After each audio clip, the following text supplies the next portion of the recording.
about why processed foods need to be limited. Like, I'm a big believer in having a bit of flexibility. But the flexibility that I talk about is birthdays, social events, holidays, those types of things.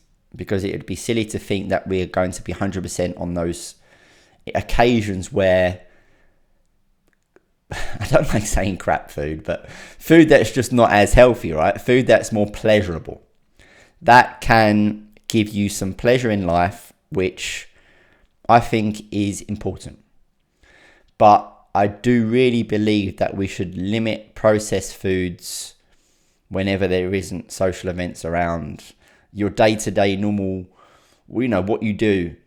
Because if you're factoring in these protein bars, let me just use a protein bar as an example, right? Because it's what I used to give people in their meal plans. I really don't believe that protein bar is going to benefit you in any way. Forget the 20 grams of protein, a quick snack. You don't need that. It's really marketing, and I'm not going to call out the big company with the really good protein bars, because they're making a killing off of people that think that this 20 grams of protein is good for me. It's really not. It can cause gut issues. Some people have it instantly, and you're not going to feel good. So I really believe that if we were a lot more aware of these processed foods that potentially we might be having on a day-to-day basis, our overall mood, our function, our motivation would be much better. I'm not saying you have to be perfect 7 days of the week. I'm saying that maybe save your treats or your processed foods to the weekend, where you might actually not need to be as switched on with focus, motivation. Let's just take your typical, work 5 days a week and have the weekends off, which a lot of people do. Obviously, you don't want to be sluggish and feeling crap at the weekend, right?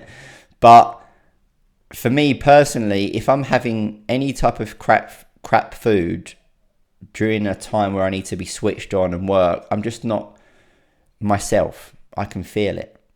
And I want you to be aware of that as well, that it's not just about hitting your calorie target. It's about having more of a purpose with the way you eat, not just to lose weight. I'm not talking about losing weight right now. I'm talking about how you feel on a day-to-day basis, because a big thing that I'm learning about is being more conscious and not living like a robot. And what I mean by that is just doing the things that you normally do without an awareness of where your life is going or purpose. I've talked about this on many group calls. And so in order for us to be a little bit more aware and conscious, we need to have a clearer mind. And when you eat crap food with sugar, sweeteners, tons of crap ingredients, seed oils, this is going to blur your focus. And they say, I've mentioned this before, that the gut is like the second brain. And so if we've got a healthy gut, good quality vegetables, fruit, meat, I've got nothing against vegetables, right? I'm just against the bad processed foods and sugar foods. We can think clearly, which means we can achieve more in life, whatever that may be. Now again, I know this is easier said than done, right? It might be obvious to you, but I'm coming at an angle where we don't want to just be obsessed with fat loss and weight loss and getting in shape. We need to be looking at how we feel and how we can perform our best in every single area. That's why nutrition for me I could talk about it all the time.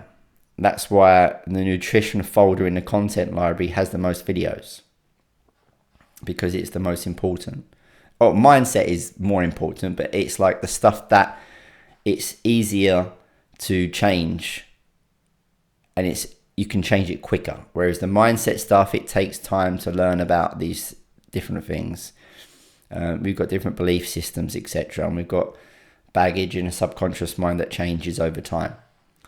But if you make these quick changes with, removing that protein bar and having beef biltong instead, or instead of having snacks in general, and I'm not a big fan of snacking, focus on just having 2 or 3 meals in the day, and make sure that your protein sources are a lot higher to make sure that you hit your protein targets. And that means you might have to have 300, 400 grams of meat in one serving, which you might not be used to.